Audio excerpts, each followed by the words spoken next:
Bueno, vamos a hablar la clase de hoy de antiarrítmicos.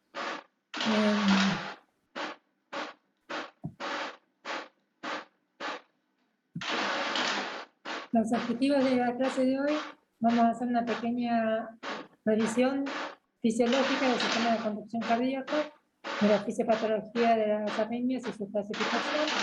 Vamos a hacer una clasificación de los fármacos antiarrítmicos y algunos conceptos más importantes de los fármacos más utilizados. Bien, en cuanto a la electrofisiología cardíaca, puse este gráfico que saqué del Goodman porque quería recordar dos cosas fundamentales para que entendamos un poco cómo funciona la electrofisiología cardíaca y para poder comprender así cómo funcionan los fármacos antiarrítmicos en ella.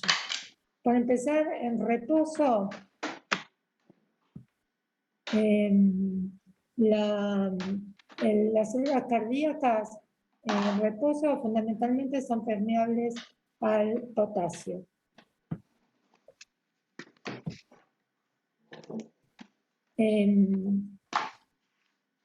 Acá tenemos representados una célula cardíaca, que sería el extremiocito, el exterior y el interior, ¿sí? Con respecto al potasio y al sodio. Lo mismo acá, exterior y interior. La flecha amarilla es el gradiente eléctrico y la flecha azul el gradiente de concentración. En reposo, el potencial de membrana se acerca al potencial de equilibrio del potasio y está alrededor de menos 90 milivolts. ¿Sí? Si bien el gradiente eléctrico del potasio es a favor del ingreso y el gradiente de concentración a favor del egreso, los canales de potasio generan corrientes rectificadoras, ¿sí? Que permiten mantener el potencial de reposo cercano al potencial de equilibrio del potasio. Con respecto al sodio, las dos corrientes son ingresantes, tanto la eléctrica como la de concentración, pero los canales de sodio en el reposo del miocardiocito están cerrados. Bien, la segunda cosa que quería que recordáramos es que los canales de sodio tienen básicamente tres estados, ¿sí? O sea que cambian de conformación de acuerdo al voltaje. Entonces, lo que está acá señalado, estos serían los canales de sodio, lo que está señalado con crucecitas sería como una compuerta dependiente del sensor de voltaje, ¿sí? Entonces, cuando está cerrado, ¿sí? Acá el sensor de voltaje cierra el canal de sodio. A medida que se va modificando el voltaje, el canal de sodio se altera la conformación y se abre, y como lleva un tiempo modificar el sensor de voltaje, hay otro estado en el cual hay una compuerta de inactivación que cierra y cierra la permeabilidad al sodio, aunque todavía no haya llegado al estado cerrado. Entonces el canal de sodio tiene un estado abierto, un estado cerrado y un estado inactivado. Esto es importante también para ver la acción de los fármacos antiarrítmicos.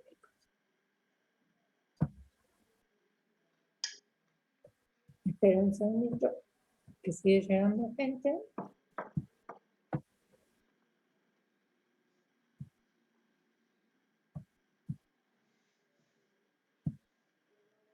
Bien, entonces dijimos que en reposo, ¿sí? Está cercano al estado de equilibrio, el potencial de equilibrio del potasio, que es de menos 90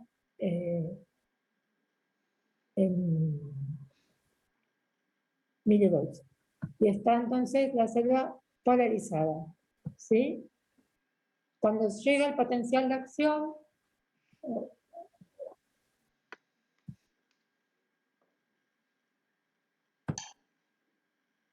espera un segundito,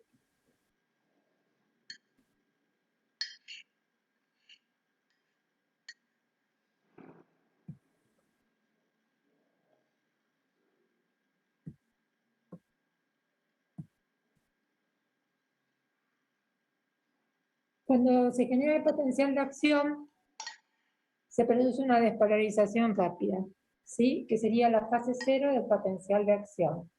En este caso, lo que se produce es una apertura de los canales de sodio, ¿sí? Dependiente del voltaje, se abren los canales de sodio y hay un ingreso brusco de sodio,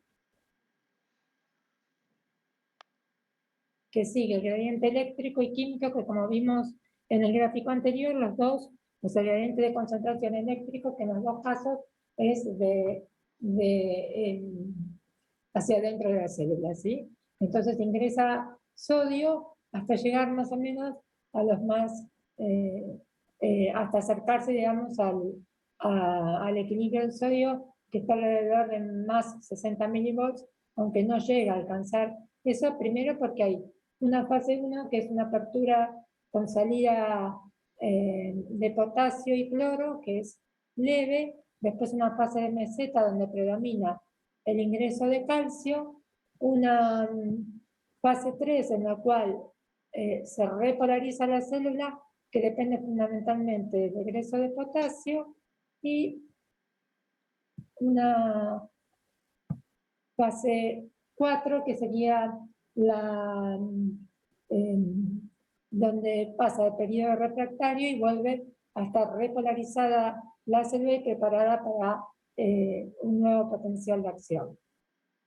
En algunos tipos de células, en esta fase 4, tiene una pendiente ascendente y se produce lo que se llama despolarizaciones espontáneas, fundamentalmente en las células que forman el marcapaso cardíaco, el nódulo sinusal, el nódulo AB y algunas células también del haz de Purkinje. ¿Sí? Entonces, esto es lo que sucede en el potencial de acción de las células cardíacas.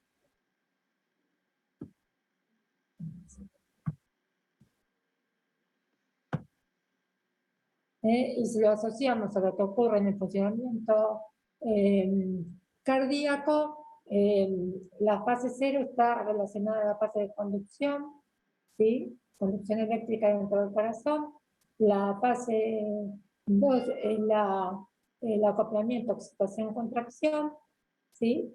La fase 3 es la repolarización, pero también si hubiera aquí un estímulo suficiente puede ser una fase de excitabilidad donde pueden ocurrir postdespolarizaciones tempranas o tardías. Y la fase 4, en las células que tienen despolarización espontánea, sería la fase del automatismo.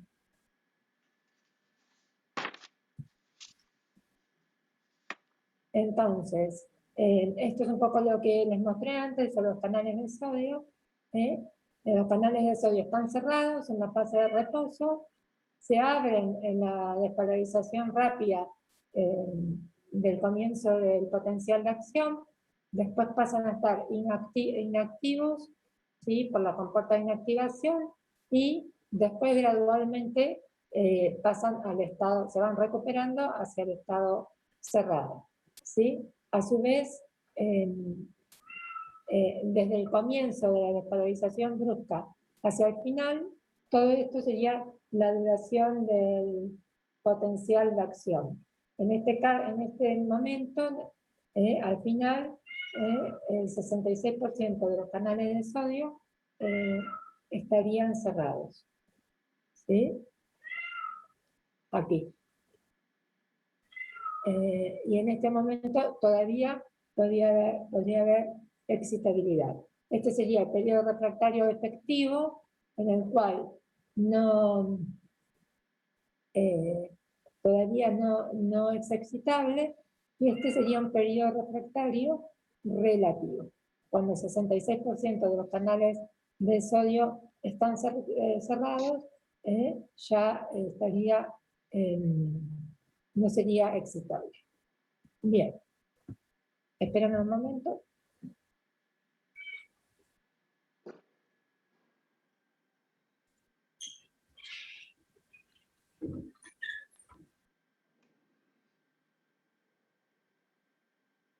Bien, entonces, como verán, hay un montón de corrientes iónicas yo les traté de simplificar y explicar las más conocidas, pero como ven acá, hay un montón de corrientes iónicas que ocurren durante todo el potencial de acción. Esto sería en un miocito común y esto sería en una fibra rápida.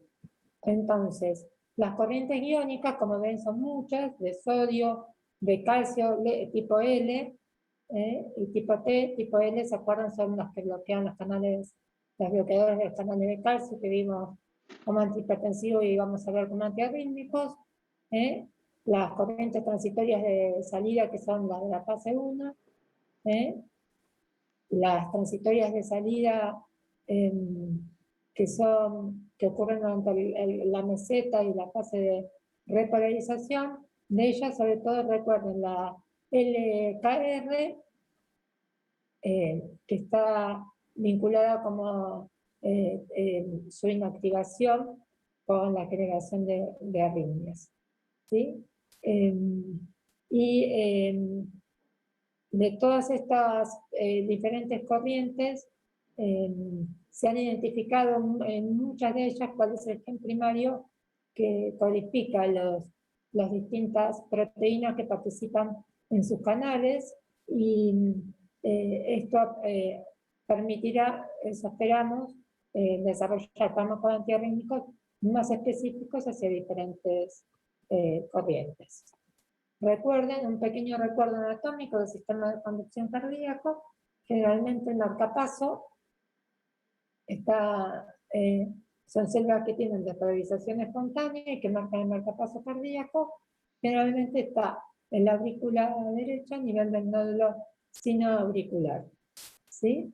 Entonces, este sería el origen del primer potencial de acción, digamos, de la actividad eléctrica, que primero se distribuye en la aurícula, que si vemos en el electrocardiograma se va a reflejar en la onda P, y hay un intervalo entre el final de la onda P y la contracción del músculo ventricular.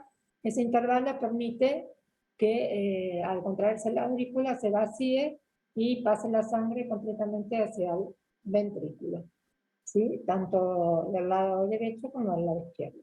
Entonces tenemos el nódulo sinoauricular, los miocitos auriculares que se contraen, llega al nódulo auriculoventricular y de ahí se transmite el impulso eléctrico por las fibras de Purkinje, ¿sí? Por los ACD de Purkinje, y a todo el resto del tejido cardíaco ventricular. Y como verán, no es exactamente igual, de acuerdo a donde registremos la forma de potencial de acción a nivel endocárdico, miocardio medio y epicardio. En total, la suma de toda esta contracción se expresa en el electrocardiograma como el complejo QRS. Y la onda T, en el electrocardiograma, nos marcaría la repolarización. ¿Sí? Entonces tenemos la despolarización auricular, de potencial de acción a nivel ventricular, fundamentalmente, y la repolarización, que sería la onda T. Y acá vemos la duración y los diferentes segmentos a nivel electrocardiograma. Entonces, en las fibras rápidas, fundamentalmente, que son la mayoría, la fase 0 depende de la apertura y el ingreso brusco de sodio, y la repolarización, o fase 3, de la salida de potasio hacia el gradiente de equilibrio en el reposo para repolarizar la sangre y prepararla para un nuevo potencial de acción. En las fibras lentas, que son las que tienen despolarización espontánea, o sea que son las que tienen potencial fundamentalmente de automaticidad, generalmente la fase 0 depende más del calcio que del sodio y la repolarización sigue dependiendo del potasio. Bien, eso es un pequeño recuerdo, espero que se haya entendido algo, que me haya explicado algo de la electrofisiología cardíaca. Esto nos sirve para entender un poco cómo vamos a actuar con los fármacos antiarrítmicos. ¿Cuáles son los mecanismos en que se pueden generar arritmias? Son varios. Uno puede ser por el aumento del automatismo. ¿Sí? Que estaría relacionado con la fase de despolarización espontánea, con aumento de la pendiente y generación, digamos, aumento de la frecuencia. También pueden ser mecanismos de reentrada, o sea que el estímulo eléctrico, generalmente en el corazón el estímulo eléctrico se transmite en forma los miocitos cardíacos son células alargadas y el estímulo eléctrico se transmite en forma generalmente longitudinal más que lateral, digamos. En forma longitudinal por uniones estrechas entre los extremos de la célula. Pero a veces hay haces anómalos de transmisión que hacen que o daño de la célula que hacen que esté cortado el circuito de transmisión en algún sitio y entonces que se haga como una transmisión retrógrada y vuelva a reingresar el estímulo eléctrico y se genere un fenómeno de reentrada. Y otra posibilidad de generación de arritmias está en lo que se llaman posdespolarizaciones. Las posdespolarizaciones son la ocurrencia de un estímulo que logra propagarse en forma temprana antes que se termine la repolarización celular. Pueden ser tempranas, ¿sí? En fase 3 o tardías en fase 4. Estímulos anómalos que logran transmitirse. Los antiarrítmicos a su vez pueden actuar de diferentes maneras. Pueden reducir la pendiente de fase 4, pueden aumentar el umbral necesario para lograr un potencial de acción, pueden aumentar el potencial diastólico máximo, o sea, volverlo más negativo, o pueden incrementar la duración del potencial de acción. Esos cambios, ¿cómo logran, digamos, estas posibilidades, cómo se logran? Generalmente actuando sobre diferentes canales iónicos. Por ejemplo, bloqueando canales de sodio, bloqueando canales de potasio, o pueden bloquear los nódulos, fundamentalmente el nódulo B, a su vez puede haber también beta bloqueo o bloqueo de los canales de calcio. Generalmente los fármacos que bloquean los canales de sodio producen un ensanchamiento del QRS en el electrocardiograma. Los que bloquean los canales de potasio prolongan el QT y los que bloquean el nódulo B prolongan el PR. Acuérdense que el PR era el tiempo entre la onda P y el comienzo no el comienzo, sino la onda R del QRS. ¿Sí? O sea, el tiempo de transmisión al nivel del. Bien. La clasificación típica de los antiarrítmicos está dada de acuerdo a su mecanismo de acción y se han clasificado en 5 grupos. El grupo 1 son los bloqueantes de los canales de sodio, perdón. El grupo 2 los beta bloqueantes, el 3 los bloqueantes de los canales de potasio, el 4 los bloqueantes de los canales de calcio y el 5 serían los que no están clasificados serían los que actúan por otros mecanismos de acción. quiero decir que esto es como una simplificación porque muchos de los fármacos actúan por más de un mecanismo y a veces depende también del estado del corazón del paciente, si es un corazón sano, donde está la arritmia, o si es un corazón que ha tenido diferentes patologías, como por ejemplo un infarto, o sea, que son las isquémicas, o que tiene insuficiencia cardíaca, y a su vez, o sea que esto es dinámico, pero bueno, está clasificado de acuerdo al principal lugar donde actúan. También es variable el lugar donde actúan de acuerdo a la concentración del fármaco. El grupo 1, a su vez, está, que es son los bloqueadores de los canales de sodio, están subdivididos en 1A, 1B y 1C, y esto tiene que ver con el tiempo de recuperación del bloqueo del canal. Los bloqueantes de los canales de sodio, en estado fisiológico, ese bloqueo puede tener una recuperación rápida, menor de 1 segundo, y en ese caso estaríamos en el grupo 1B, tiempo de recuperación rápido. Prototipo lidocaína.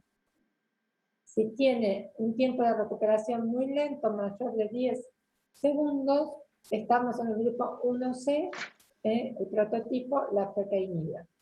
Y si estamos en un tiempo de recuperación intermedio, o sea que está entre 1 y 10 segundos, estamos en el grupo, siempre de la recuperación del bloqueo de los canales de sodio. Estamos en el grupo 1A, prototipo quinidina o procainamida. ¿Sí?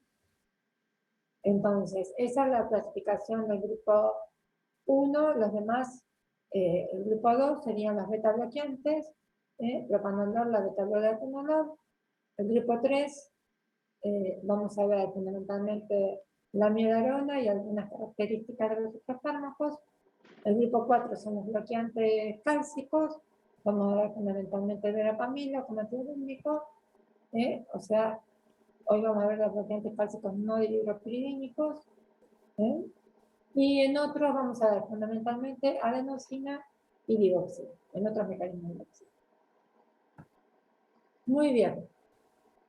Entonces, vamos a ver el grupo 1A, como dijimos, fundamentalmente bloquean los canales de sodio, lo tengo con el calcio, bloquean los canales de sodio con un tiempo de disociación intermedio, entre 1 y 10 segundos. Lo que hacen es modificar el periodo refractario efectivo y la duración del potencial de acción. Acuérdense que les dije que ensanchan el QRS. ¿Sí? La quinidina, como el más antiguo de ellos, hoy en día es un fármaco difícil de conseguir, que tiene todavía algunas indicaciones, en algunas, que ahora más adelante les voy a marcar, y es un bloqueante de los canales de sodio que actúa fundamentalmente en los canales de sodio en estado abierto. O sea que va a enlentecer, ¿sí?, la fase 0 de despolarización. Va a modificar la pendiente en la fase 0 porque es el momento donde se abren los canales de sodio. Y también, digamos, va a ir inactivando canales a lo largo del potencial de acción, con lo cual lo va a ensanchar.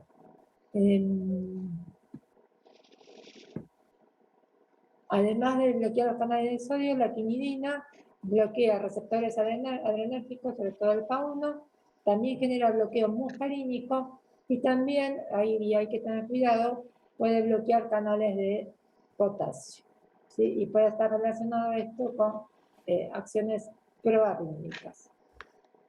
Y puede tener también de bloqueo de los canales de calcio.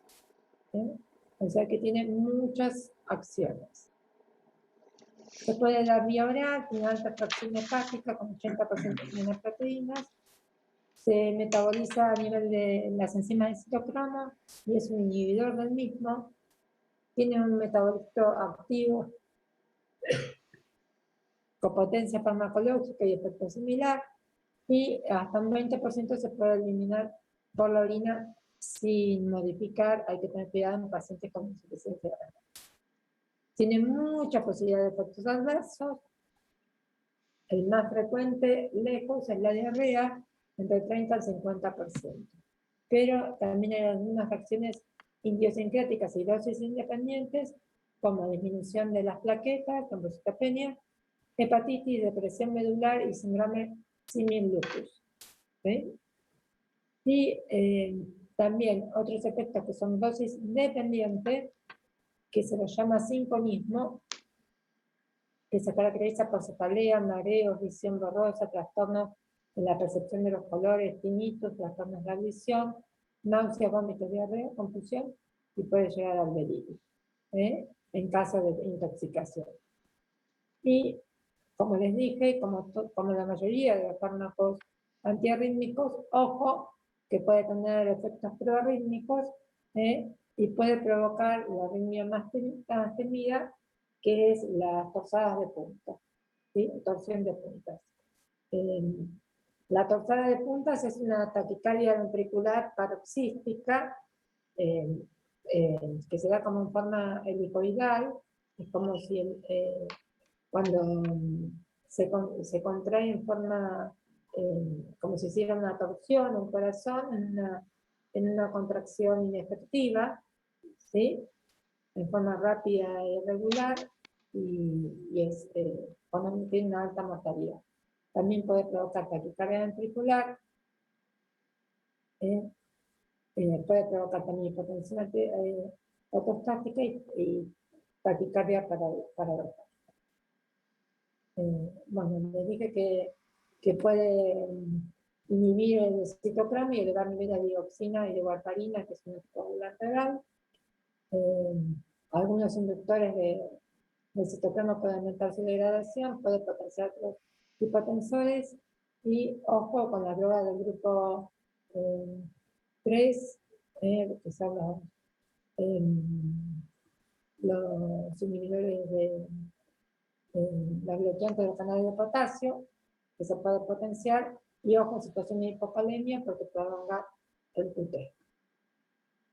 Esto es lo que se llama el efecto quinidino-símil, que muchas veces fármacos que no se usan como antiarrítmicos, pero que pueden tener efectos proarrítmicos, se dice que tienen efectos símil-quinidino, ¿sí? Fundamentalmente de prolongación del QT, que puede permitir eso, vasodespolarizaciones y generación de arritmias.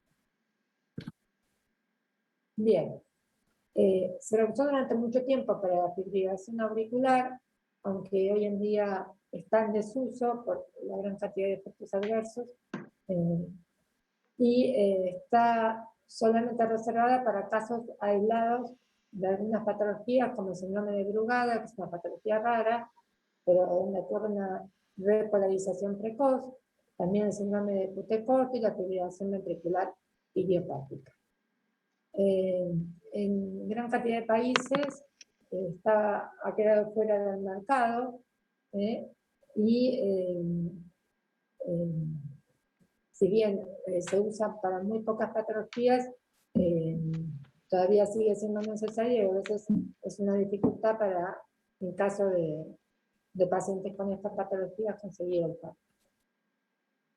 Bien, eso es lo que vamos a ver como prototipo del grupo 1A, y ahora vamos a ver el grupo 1B. El 1B también es bloqueante de los canales de sodio, como dijimos, principalmente con un tiempo de disociación rápido, menor de 1 segundo.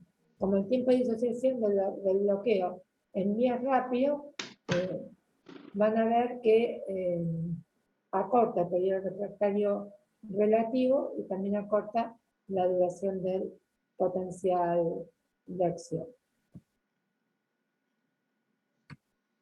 ¿Sí? Esto sería en un potencial de acción normal, y esto sería por efecto del fármaco. ¿Sí? Se acorta mucho la duración del potencial de acción, y también se acorta el periodo refractario relativo. El prototipo de fármaco es la lidocaína. La lidocaína es un anestésico local que administrado en forma endovenosa tiene efectos antiarrítmicos. bloquea canales de sodio fundamentalmente en estado inactivo y se disocia rápidamente. Homogeneiza la conducción al tejido isquémico, hiperpolariza y acorta la duración del potencial de acción. Se da solo por vía intravenosa, en bolo, como dosis de carga, y después en goteo. Tiene un metabolismo que es dependiente del flujo hepático. Y está indicada en arritmias ventriculares en situaciones de corazón enfermo, como infarto agudo de miocardio o intoxicación digitálica. ¿Sí? Se usa fundamentalmente, entonces dijimos, en situación de corazón enfermo y en arritmias fundamentalmente ventriculares. ¿Sí? En algún momento se planteaba que todos los pacientes con guión que estaban internados en coronaria administrar lidocaína, pero eso tuvo resultados variables. O sea que hoy en día solamente se utiliza en casos que cursen en un infarto con arritmias ventriculares graves. Bien. Lo otro que les quería decir es que la intoxicación con lidocaína puede generar convulsiones o en una intoxicación más leve, síntomas a nivel del sistema nervioso central como disartría. O sea que hay que estar atento porque la toxicidad, que puede generar toxicidad a nivel del sistema nervioso central. Bien, el grupo 1C son los bloqueadores de los canales de sodio que se disocian más lentamente. Por lo tanto, como ven, hay una fase cero bien enlentecida y una prolongación de la duración del potencial de acción y del periodo refractario efectivo, sin modificar o acortando incluso el periodo refractario relativo. Vamos a ver como prototipo la flecainida, que es un bloqueador de canales de sodio en estado abierto, con una disociación muy lenta. A su vez también bloquea canales de potasio y de calcio. Acorta la duración del potencial de acción de la célula Purkinje, pero lo prolonga en el miocardio ventricular. Ojo que esto puede generar mecanismos de reentrada y de taquicardias ventriculares polimórficas. ¿Sí? Por retrasar el ciclo de los canales de sodio predispone a posdespolarizaciones tardías. También puede producir entonces taquicardias ventriculares monótonas. Es inotrópico negativo, puede provocar arritmias hasta el 95% de los pacientes. Se hizo un estudio, que es el estudio CAST, en 1989, donde se proponía el uso de flecainida en los pacientes con postinfarto de miocardio, postulando que iba a mejorar la sobrevida. El estudio se interrumpió porque se demostró rápidamente que se producía un aumento de la mortalidad. O sea que no es un fármaco indicado en estos casos. Bien.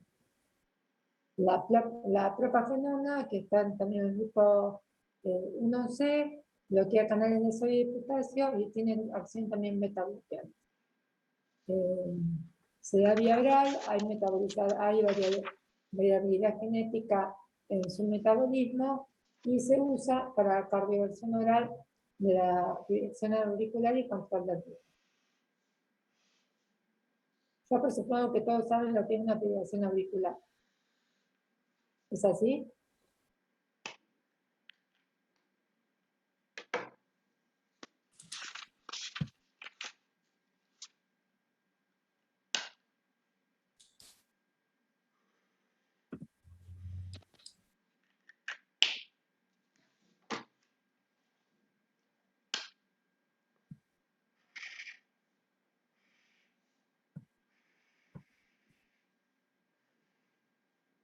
Bueno, voy a seguir presuponiendo que sí, porque no veo ninguna respuesta. Perfecto, muy bien, me alegro. Bien, entonces, para la correlación oral de API y el control de ritmo. La fibrilación auricular o no, depende del ritmo ventricular y de la situación del paciente, puede no hacer nada, puede tomar acciones para controlar el ritmo ventricular, disminuir el pasaje, o puede intentar cardiovertir, o sea, volver al ritmo sinusal, sería cardiovertir. La cardioversión puede ser eléctrica o química, ¿sí? Eléctrica, con un estímulo eléctrico, generalmente si el paciente está consciente, pero es una cardioversión eléctrica, se hace una anestesia del paciente, ¿sí? Porque es dolorosa. Y la cardioversión química sería mediante fármaco. Esta es una posibilidad farmacológica que es la propafenona. Después ahora vamos a ver algunas otras posibilidades de cardioversión química. Bien, esto es lo que vamos a ver del grupo 1 o inhibidores de los canales de sodio. Vamos a pasar al grupo 2, que son los beta-bloqueantes, ¿sí? Los beta-bloqueantes tienen acción sobre todo, efectos sobre todo a nivel de las células de los nódulos, ¿sí? Las fibras de acción de respuesta lenta, ¿sí? Recuerden que la beta estimulación adrenérgica a nivel cardíaco aumenta la magnitud de la corriente de calcio y retrasa su inactivación. Aumenta la magnitud de la corriente repolarizadora de potasio, incrementa la corriente de marcapasos y aumenta la reserva de calcio en los retículos sarcoplásmicos. Estas son las acciones que generan la estimulación beta-adrenérgica. En condiciones fisiopatológicas puede haber arritmias mediadas por despolarizaciones tempranas y tardías y por reducción del potasio sérico. Por ejemplo, el aumento del calcio en ciertas condiciones fisiopatológicas puede generar, facilitar, ya acuérdense que el calcio es el responsable de la contracción, que se produzcan postdespolarizaciones tempranas y tardías, por ejemplo, en tejido isquémico, o cuando la acción beta-adrenérgica es sostenida, puede generar diferentes tipos de arritmias. Por eso, en ciertos casos, se utilizan beta-bloqueantes. El propanolol es un beta-bloqueante antiguo, no selectivo, bloquea canales de sodio y inhibe también la 5-desiodinasa a nivel periférico, que es la que convierte la hormona T4 a T3, ¿sí? En los casos de hipertiroidismo, que cursan con taquicardia importante, a veces se usa el propanolol para bajar la frecuencia cardíaca y también para disminuir la conversión periférica de T4 a T3, que la T3 es la hormona más efectiva, la que mayor acción hormonal genera. Entonces, es un beta-bloqueante no selectivo, ingresa al sistema nervioso central, es útil en arritmias supraventriculares por catecolaminas, estrés, ejercicio, teocromocitoma y en hipertiroidismo. Ojo en teocromocitoma, porque la acción catecolinérgica, el exceso de catecolaminas actúa no solo sobre receptores beta, sino también sobre receptores alfa, y a veces solamente beta bloquear produce hipertensión arterial, y hay que dar beta, hay que hacer bloqueo alfa y beta combinado para evitar la acción vasoconstrictora. Bien, los beta bloqueantes han demostrado luego del infarto agudo del miocardio que disminuyen claramente la incidencia de arritmias ventriculares y es uno de los fármacos donde más claro está que post-IAM disminuye la mortalidad. Bien, se puede administrar vía oral o intravenosa. El propanolol atraviesa barreras es metabolizado a nivel hepático y los efectos adversos son los que conocemos de los beta-bloqueantes. Sobre todo en el uso crónico, fatiga, broncoespasmo, hipotensión, hipotencia sexual, depresión, a nivel sistema nervioso central, porque este actúa a nivel central. Agravamiento de la insuficiencia cardíaca, sobre todo si está descompensada, empeoramiento de síntomas de la enfermedad vascular periférica, pueden mascarar síntomas de hipoglucemia, y recuerden siempre los beta-bloqueantes, el efecto rebote en caso de supresión. Siempre que se usa en forma crónica beta-bloqueantes, hay que suspenderlo en forma lenta, en alrededor de 2 semanas. En forma progresiva, en 2 semanas. Bien. El grupo 3 son los bloqueantes de los canales de potasio. Los bloqueantes de los canales de potasio fundamentalmente lo que modifican es la fase de repolarización, ¿sí? O fase 3. ¿Sí? Por lo cual prolongan la duración del potencial de acción y también el periodo refractario efectivo. Bien.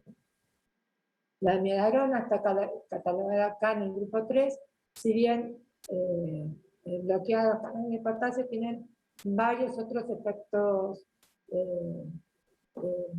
farmacológicos conocidos.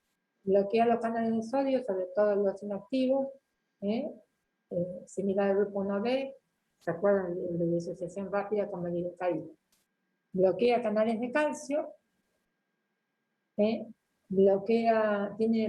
produce bloqueo adrenérgico no competitivo y es análogo estructural de las hormonas tiroides.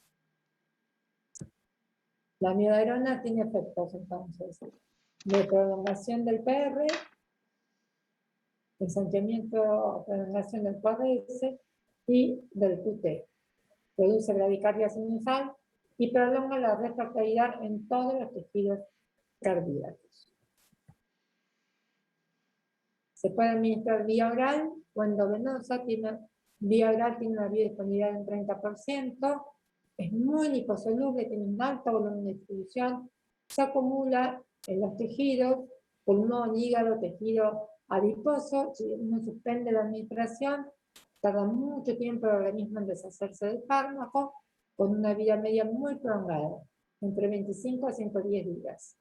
Tiene metabolismo hepático por el citocromo, puede inhibir, además, el de otros fármacos. Tiene un metabolito activo, que es la desetilamidaderona, y se elimina por bilis, por piel y por lágrimas, por mecanismos no bien conocidos. Tiene muchos efectos adversos, algunos de ellos graves, crónicos y que necesitan control periódico. En forma aguda, en bono, tiene un efecto inotrópico negativo. Hay que tener cuidado en pacientes con insuficiencia cardíaca, y se cree que ese efecto inotrópico negativo en parte es debido al solvente que se utiliza para el fármaco, para la administración intravenosa. De los efectos adversos crónicos, el más llamativo y que hay que recordar es que puede producir, por un lado, neumonitis, que puede ser reversible y dosis independiente, pero puede evolucionar a fibrosis pulmonar, que es irreversible. O sea, que afecta al intersticio pulmonar. Hay que evitarlo en los pacientes, sobre todo que tienen patología intersticial pulmonar previa. Puede producir también disfunción hepática, neuropatía periférica, debilidad muscular proximal y ataxia. Y es análogo de las hormonas tiroides en el uso crónico. Puede producir hasta un 20% de los pacientes hipotiroidismo, en muchos casos hipotiroidismo severo. Y en un porcentaje menor produce hipertiroidismo. Además, en el uso crónico puede producir fotosensibilidad, tinte gris azulado, ¿sí? De mucosas y también de la piel, microdepósitos corneanos y durante la fase de carga, náuseas. Puede interactuar con diferentes fármacos, aumentar los niveles de anticoagulantes orales y de digoxina, que muchas veces se usan en conjunto, sobre todo en la fibrilación auricular. Puede potenciar a bloqueantes cálcicos y beta bloqueantes, riesgo de bloqueo B y más riesgo de torsión de puntas con otros fármacos que prolonguen el QT. ¿Para qué se ha usado o se usa la amiodarona? Para arritmias supraventriculares, para revertir, o sea, cardiovertir el aleteo y la fibrilación auricular, cardioversión química, y para el mantenimiento del ritmo sinusal, NFA para controlar el ritmo. O sea, una vez que está cardiovertido, para mantener el ritmo. Como ven, tiene muchos efectos adversos y es controversial si seguir o no manteniendo el uso crónico para controlar el ritmo en caso de fibrilación auricular. Y en caso de arritmias ventriculares, también es útil para taquicardias ventriculares, para el manejo extrahospitalario del cardiovertor eléctrico en pacientes con taquicardia ventricular y fibrilación ventricular. Para arritmias post-BIAN, si no podemos dar beta bloqueantes, en caso que estén contraindicados de beta bloqueantes que han demostrado disminuir la mortalidad, hay algunos estudios, como en Jessica, que han demostrado que podría haber una pequeña disminución de la mortalidad post-BIAN de los pacientes con la administración de amiodarona. O sea que en el caso de no poder recibir beta bloqueantes, a veces se puede indicar amiodarona. Y en los pacientes que tienen implantado un cardiodefibrilador implantable, para la redundancia, en el caso que reciban choques frecuentes de cardiovascular, a veces se combinan con medicados con amiodarona para prevenir, para que estos choques no sean tan frecuentes porque son generalmente dolorosos. ¿Sí? Bien. Hay que monitorear el perfil tiroideo, hay que hacer pruebas también para monitorear la producción de intersticiopatías, electrocardiograma y hepatograma. Todavía es un fármaco bastante usado, pero bueno, hay que tener en cuenta toda la toxicidad asociada al uso previo.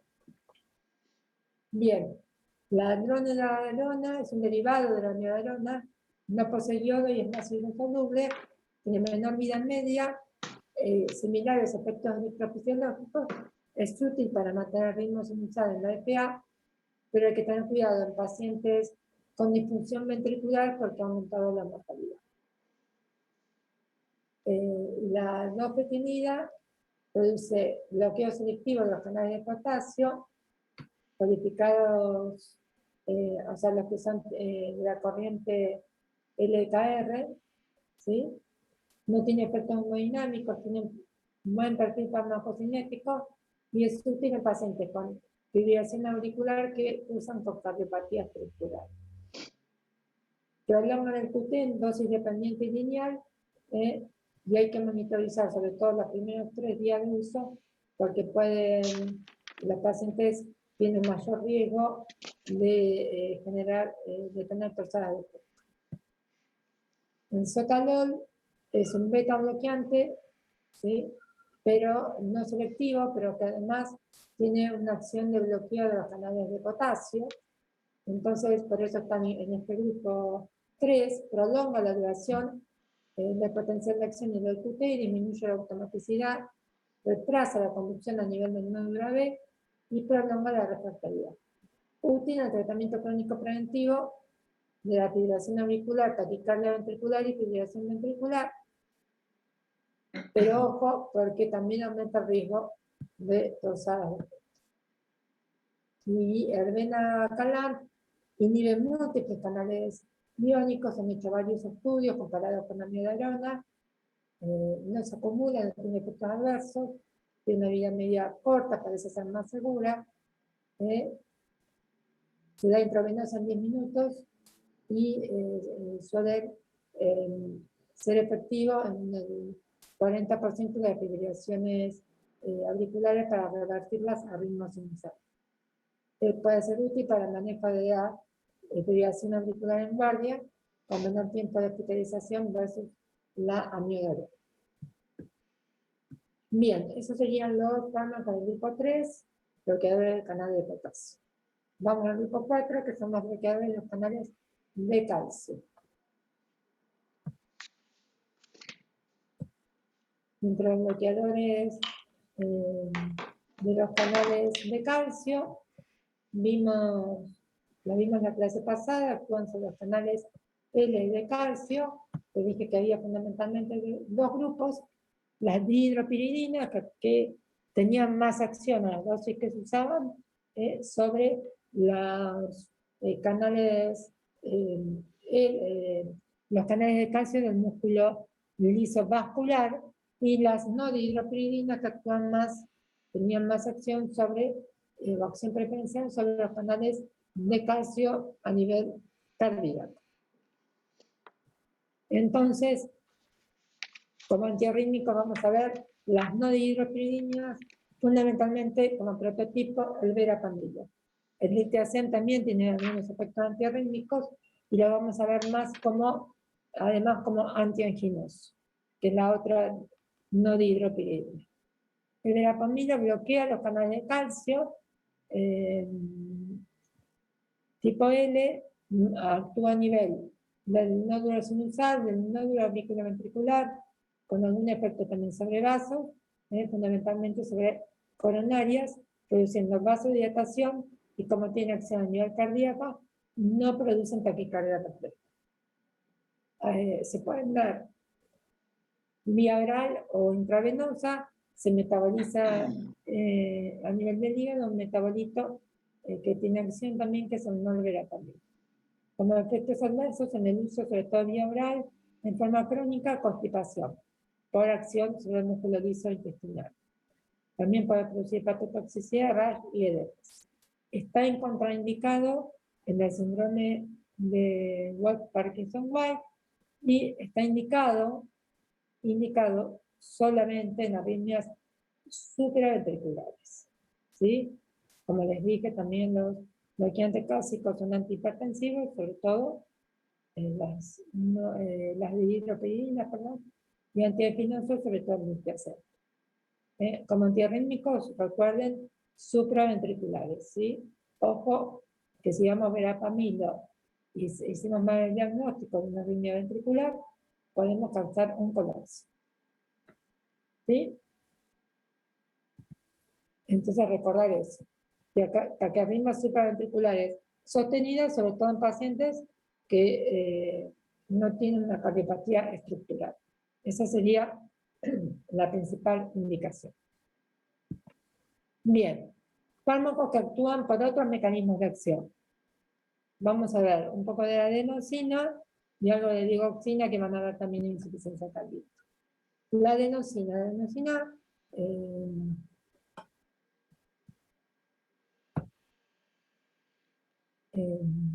signo de receptores específicos acoplados a la proteína G con la apertura de canales de potasio, disminuye el golpe cíclico, interrumpe la entrada de calcio y polariza los nódulos AB y sinusal.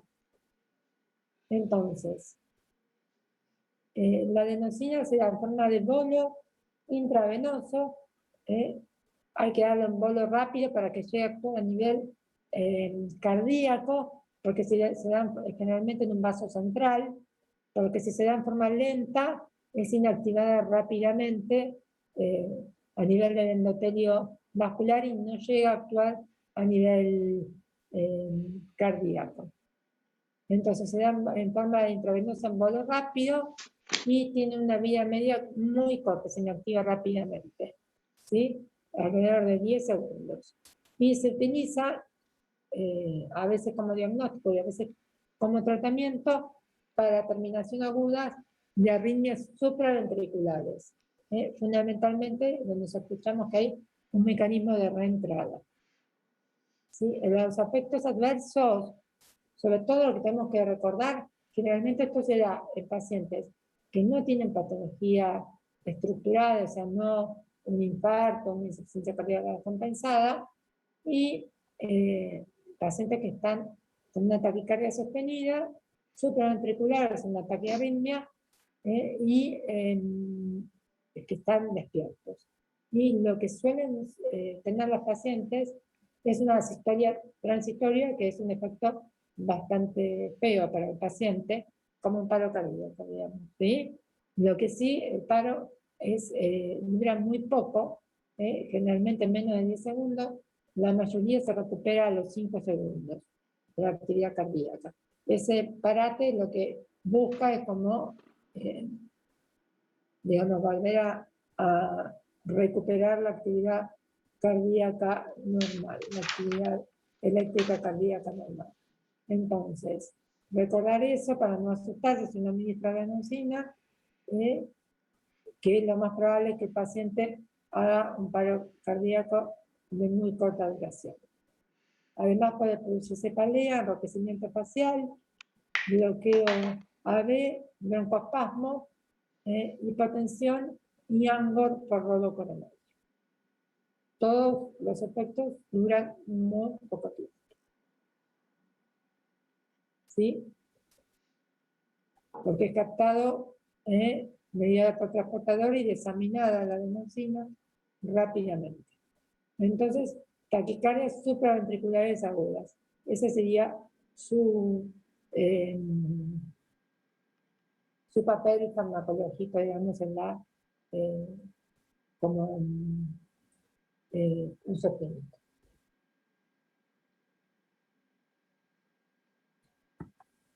Bien. Y para finalizar, vamos a mirar la digoxina. La digoxina es un fármaco que actúa por muchos mecanismos, pero el más significativo es la inhibición de la bomba de sodio potasio que pasa a nivel cardíaco, de las células cardíacas. Esto genera un efecto inotrópico positivo y también cardiotónico. También tiene un efecto de bloqueo a nivel AB, del nódulo AB, por efecto vagal, que es menos frecuente en el corazón denervado.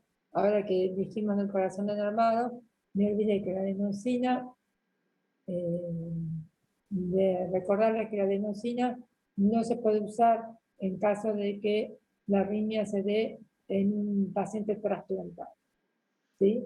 Por la denervación del paciente no permitiría su efecto. Bien, entonces, la digoxina es útil para disminuir, como antiarrítmico, para disminuir la respuesta ventricular en taquiarritmias supraventriculares, sobre todo por el bloqueo a nivel del nódulo AB, más que por cardiovascular arritmia, es por controlar el ritmo ventricular. En caso de impregnación con digital, se producen cambios en el electrocardiograma que son típicos, que suelen llamarse cubeta digitálica, que es una prolongación del PR, un infradenivel del ST y una hiperpolarización. Se da vía oral endovenosa, se metaboliza en el hígado, atraviesa barreras, se excreta por el riñón, con una vida media de 36 horas. En caso de necesitar una acción rápida, se dan dosis de carga. Ojo con la megadrona, el Verapamil y la umidina, que inhiben su metabolismo y aumentan la toxicidad cuando se dan conjuntamente con dioxina. Efectos adversos, arritmias, náuseas, disartonía, lesión borrosa o amarilla, y ojo con la intoxicación digitálica, que puede ocurrir en caso de sobredosis, insuficiencia renal o sobre todo de alteraciones hidroelectrolíticas, también de hipoxemia y con la edad. Puede producir la intoxicación, tiene múltiples manifestaciones, pero fundamentalmente recordar que puede producir todo tipo de arritmias, ¿sí? De todo tipo. En caso de que genere bradiarritmias, se puede usar atropina, y si genera taquiarritmias, una de las posibilidades es usar magnesio, sulfato de magnesio, ¿sí? Que no se sabe bien por qué mecanismo, pero en cierto tipo de arritmias, como la causada por digital, han demostrado efecto antiarrítmico beneficioso. También hay algunos anticuerpos, antidioxina, en caso de arritmias severas, porque la digital no se elimina por diálisis, pero hay algunos anticuerpos, antidioxina, para que la captan y que impiden, disminuyen, digamos, sus niveles en caso de intoxicación. Bien, como reflexiones finales de antiarrítmicos, que me interesa que tengan en cuenta. A ver, es importante conocer la farmacología general de los antiarrítmicos, pero también recordar que todos tienen un margen terapéutico estrecho, que todos los antiarrítmicos pueden producir arritmias, ¿sí? Y que siempre hay que considerar, digamos, la posibilidad de estos tratamientos no farmacológicos, sea de estimulación cardíaca, de defibrilación eléctricas o quirúrgicas, por ejemplo, ablaciones en caso de ACEs anómalos, que pueden resolver la arritmia sin necesidad de acciones farmacológicas, y siempre recordar que la electrofisiología cardíaca tiene variaciones muy dinámicas, y que hay que completar el tema con la lectura de libros de textos recomendados.